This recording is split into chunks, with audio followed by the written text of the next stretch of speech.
Hello friends, welcome back to my channel. இன்றைக்கி சூப்பரான ஒரு ஈவினிங் டீ டைம் ஸ்நாக்ஸ் உருளைக்கிழங்கு யூஸ் பண்ணி புதுவிதமான ரெசிபிஸ் எல்லாம் போட்டு சூப்பரான ஒரு ஈவினிங் ஸ்நாக்ஸ் உருளைக்கிழங்கு வச்சு எப்படி செய்யலான்னு பார்க்கலாம். அதுக்கு உருளைக்கிழங்கு மீடியம் சைஸ் உருளைக்கிழங்கு 2 எடுத்துருக்கேன். எடுத்துகிட்டு நல்லா தோலெல்லாம் எடுத்துகிட்டு நான் நல்லா கழுவிட்டேன். தண்ணியில் நல்லா கழுவிட்டு இது மாதிரி பீசஸாக நான் கட் பண்ணியிருக்கேன். கட் பண்ணினதுக்கப்புறமா 2 தடவை இதை நல்லா தண்ணியில் கழுவி வாஷ் பண்ணிடணும். ஏன்னா அதில் ஸ்டார்ச் இருக்கனால 2 தடவை நல்லா தண்ணி ஊற்றி நல்லா கழுவிட்டு 1/4 ஸ்பூன் சால்ட்டு போட்டு இதை வச்சுருக்கேன். இப்போ இதையும் நம்ம 2 நிமிஷம் கொதிக்கிற தண்ணியில் போட்டு எடுத்துடணும். இப்போ இதை ரெடி பண்ணிடலாம். அதுக்கப்புறமா தேவையான பொருட்கள் என்னென்னு பார்த்துடலாம். 1/2 பவுல் கடலை மாவு எடுத்துக்கோங்க. உங்களுக்கு நிறைய இருந்துச்சுன்னா 1 பவுல் கூட போட்டுக்கலாம். 1 ஸ்பூன் பச்சரிசி மாவு நமக்கு இந்த உருளைக்கிழங்கு நல்லா கிறிஸ்பியாக வர்றதுக்கு ஹெல்ப் பண்ணும்.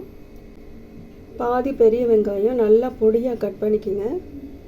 1 ஸ்பூன் இஞ்சி பூண்டு பேஸ்ட்டு, 1 ஸ்பூன் சோம்பு, 1/2 ஸ்பூன் சீரகம், 1 ஸ்பூன் மிளகாய்த்தூள், இதுக்கு தேவையான அளவு உப்பு.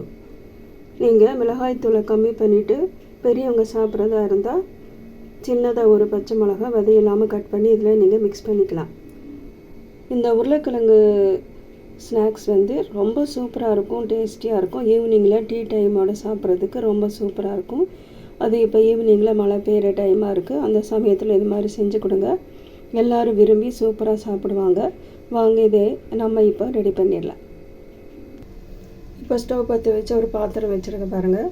உருளைக்கிழங்கு மூழ்கிற அளவுக்கு தண்ணி ஊற்றிருக்கேன். 1/4 ஸ்பூன் சால்ட்டு போட்டிருக்கேன். இந்த தண்ணி கொதிச்சதுக்கப்புறமா இந்த உருளைக்கிழங்கு இதில் போட்டு 2 நிமிஷம் தான் வச்சுருக்கணும். தண்ணி நல்லா கொதிச்சதுக்கப்புறமா இந்த கட் பண்ணி வச்சுருக்கிற உருளைக்கிழங்கு போட்டு 2 நிமிஷம் மட்டும் இந்த கொதிக்கிற தண்ணியில் இருந்தால் போதும். அதுக்கப்புறமா வெளியில் எடுத்துகிட்டு தண்ணி இல்லாமல் இந்த உருளைக்கிழங்கை நம்ம தொடச்சி எடுத்துக்கணும். அப்போ தான் நம்ம இந்த உருளைக்கிழங்கு ஸ்நாக்ஸ் நமக்கு கிறிஸ்பியாக நல்லா சூப்பராக வரும். இந்த தண்ணி கொதிக்கட்டும், வெயிட் பண்ணலாம். தண்ணி நல்லா கொதிக்க பாருங்கள். இப்போ உருளைக்கிழங்கு இதில் போட்டுடலாம்.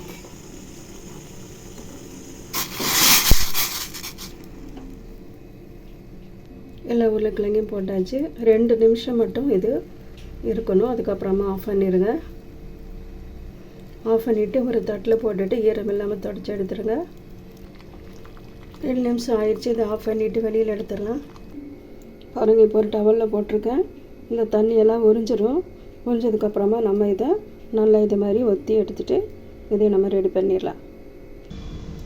உருளைக்கிழங்கு ஈரம் இல்லாமல் நல்லா தொடச்சாச்சு. அதுக்கப்புறமா இது மாதிரி ஒரு பவுல் எடுத்துக்கலாம். பவுல் எடுத்துகிட்டு நம்ம மிக்ஸ் பண்ணி வச்சுருக்கிற எல்லாத்தையும் இதில் போட்டு கொஞ்சம் நம்ம பஜ்ஜி மாவெல்லாம் போடுவோம் இல்லைங்களா, அந்த பதத்துக்கு எல்லாத்தையும் நம்ம பிசைஞ்சு எடுத்துகிட்டு உருளைக்கிழங்க இதில் ஒவ்வொன்றா கோட் பண்ணி நம்ம எண்ணெயில் பொரித்து எடுக்க வேண்டியதான். அதை இப்போ ரெடி பண்ணிடலாம்.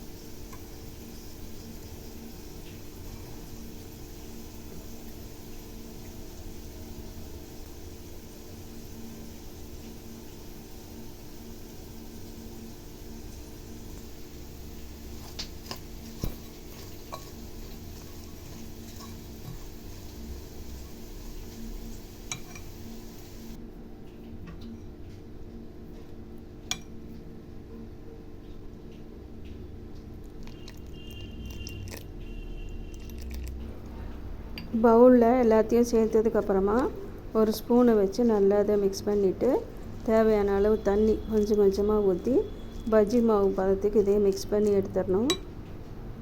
பஜ்ஜி மாவுக்கு மிக்ஸ் பண்ணி எடுத்தாச்சு. இப்போ உருளைக்கிழங்கு பீசஸ் ஒன்றா எடுத்து அந்த மாவில் டிப் பண்ணி எண்ணெயில் பொரித்து எடுக்கணும். இப்போ எண்ணெயும் ஹீட் ஆகி ரெடியாக இருக்குது. இப்போ ஒரு ஸ்பூன் யூஸ் பண்ணி ஒரு பீஸ் உருளைக்கிழங்கு மட்டும் எடுத்து எண்ணெயில் போட்டு ஃப்ரை பண்ணி எடுத்துடலாம். இந்த ஸ்நாக்ஸ் ரொம்ப சூப்பராக இருக்குங்க, டேஸ்டியாக இருக்கும். டிஃப்ரெண்ட்டான டேஸ்ட்டில் இருக்கும். இப்போ நான் 2 பீசஸ் போட்டிருக்கேன். போட்டு இது நல்லா ப்ரௌன் கலர் ஆகிற வரைக்கும் நல்லா இதை ஃப்ரை பண்ணி எடுத்துடணும். கத்தி வச்சு நல்லா திருப்பி விட்டுருங்க. அது நல்லா ஃப்ரை ஆகிடுச்சு பாருங்கள், சூப்பராக இருக்கும். சாப்பிட்றதுக்கு அவ்வளோ கிறிஸ்பியாக இருக்கும். நீங்கள் கண்டிப்பாக அந்த ரெசிபியை மிஸ் பண்ணாமல் செய்யுங்க. இதே மாதிரி மீதி இருக்கிற எல்லா பீசஸையும் பொரித்து எடுத்துடலாம். அவ்வளோதான் ஃப்ரெண்ட்ஸ், சூப்பரான ஈவினிங் ஸ்நாக்ஸ் உருளைக்கிழங்கு யூஸ் பண்ணி சூப்பராக செஞ்சாச்சு பாருங்கள். இது ஒரு டிஃப்ரெண்ட்டான ரெசிபி, சூப்பர் டேஸ்டியாக இருக்கும். டீ காஃபியோடு சாப்பிட்றதுக்கு அவ்வளோ சூப்பராக இருக்கும். அதோட டொமேட்டோ கெச்சப் தொட்டு சாப்பிட்டு அவ்வளோ சூப்பராக இருக்கும். இந்த ரெசிபி உங்களுக்கு பிடிச்சிருக்குன்னு நினைக்கிறேன். பிடிச்சிருந்தால் லைக் பண்ணி, ஷேர் பண்ணி, சப்போர்ட் பண்ணி, சப்ஸ்கிரைப் பண்ணுங்கள். புதுசாக பார்க்குற ஃப்ரெண்ட்ஸ் சப்ஸ்கிரைப் பண்ணுங்கள், ஃபாலோ பண்ணுங்கள். மீண்டும் இதே மாதிரி ஒரு சூப்பர் ரெசிபியோட அடுத்த வீடியோவில் உங்களை நான் சந்திக்கிறேன். தேங்க்யூ ஃபார் வாட்சிங்.